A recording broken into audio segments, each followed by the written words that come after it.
When the history books are written, they will say that George H.W. Bush was a great president of the United States, a diplomat of unmatched skill, a commander-in-chief of formidable accomplishment, and a gentleman who executed the duties of his office with dignity and honor.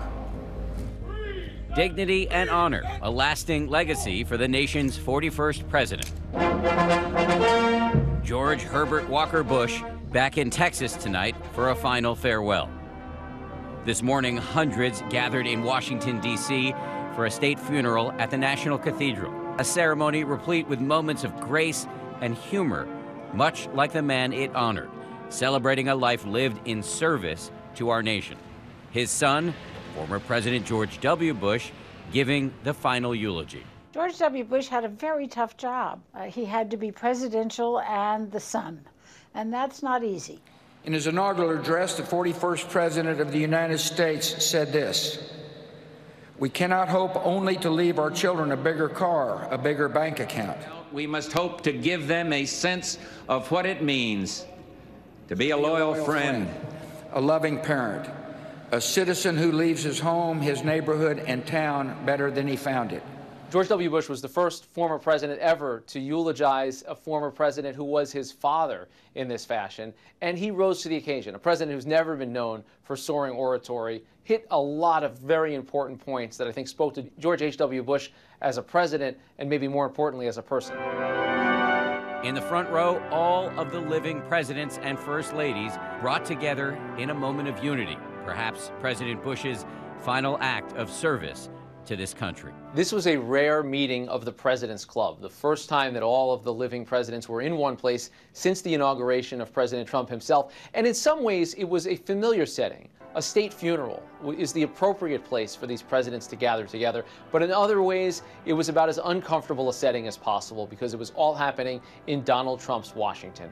Throughout the ceremony today, pockets of lightness. To us, he was close to perfect, but not totally perfect. His short game was lousy. He wasn't exactly Fred Astaire on the dance floor.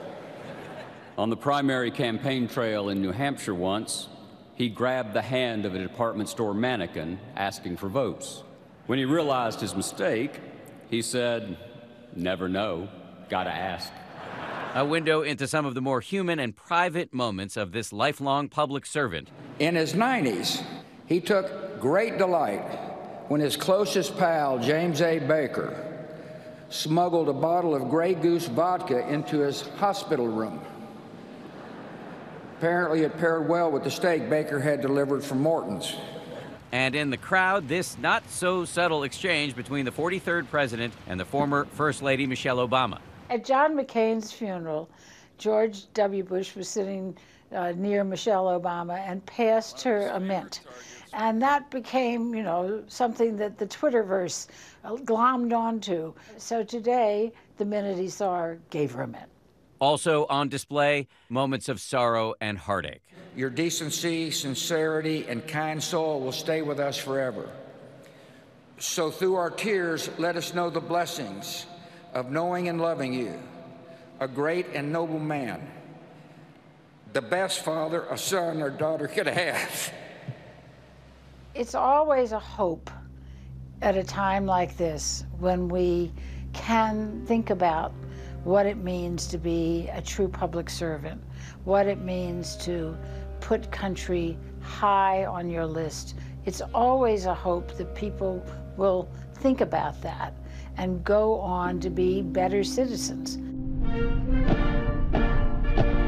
On Monday, President Bush, America's longest living president, was flown from Houston to Washington, D.C. on Air Force One via Special Air Mission 41, a tribute to his service as a Navy fighter pilot.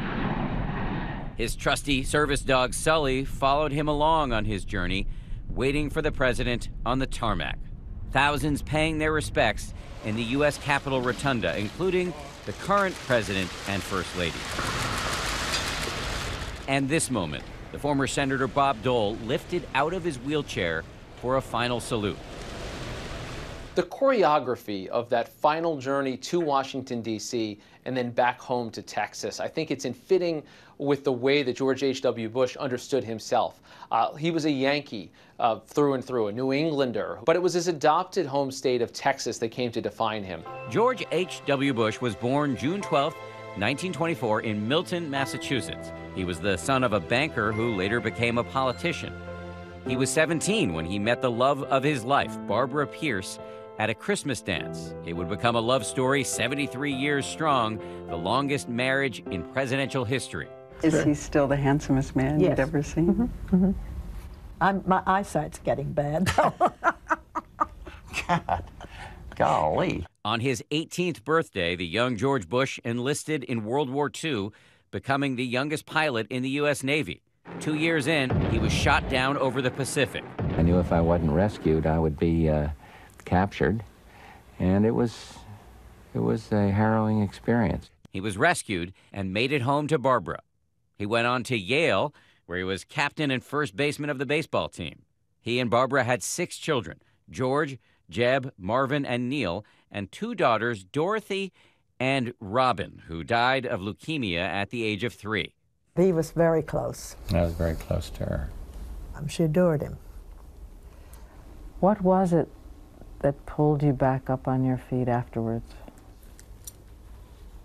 He was very strong then. He was wonderful.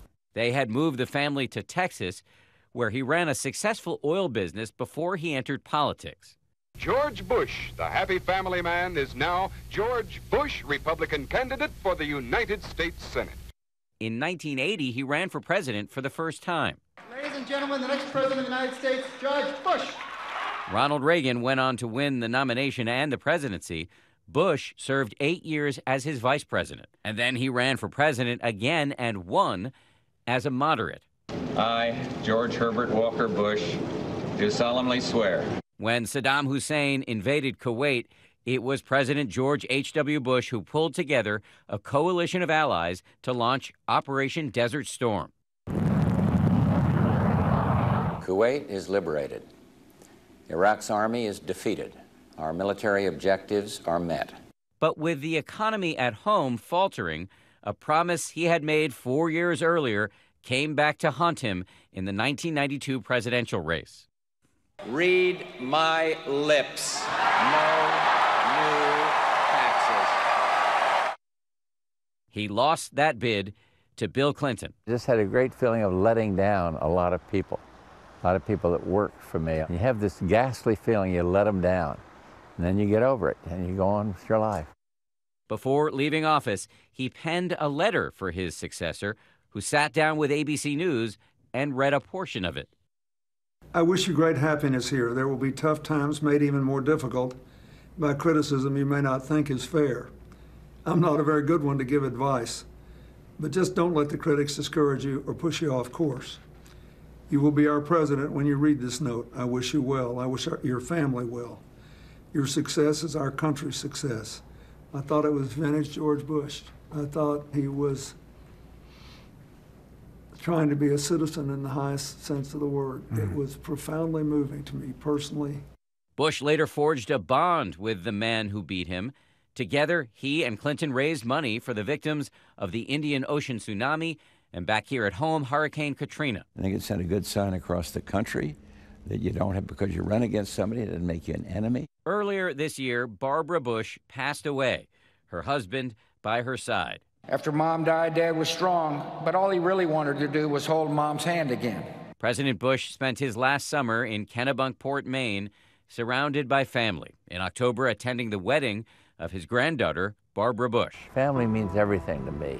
I don't know where I'd be in life if I wasn't blessed with a lot of kids and grandkids and family. With 5 surviving children, 17 grandchildren, and 8 great-grandchildren, perhaps the greatest legacy of this American president is family. Last Friday, when I was told he had minutes to live, I called him. The guy answered the phone, said I think he can hear you, but he hadn't said anything for most of the day. I said, Dad, I love you and you've been a wonderful father. And the last words he would ever say on earth were, I love you too. Hi everyone, George Stephanopoulos here. Thanks for checking out the ABC News YouTube channel. If you'd like to get more videos, show highlights, and watch live event coverage, click on the right over here to subscribe to our channel, and don't forget to download the ABC News app for breaking news alerts. Thanks for watching.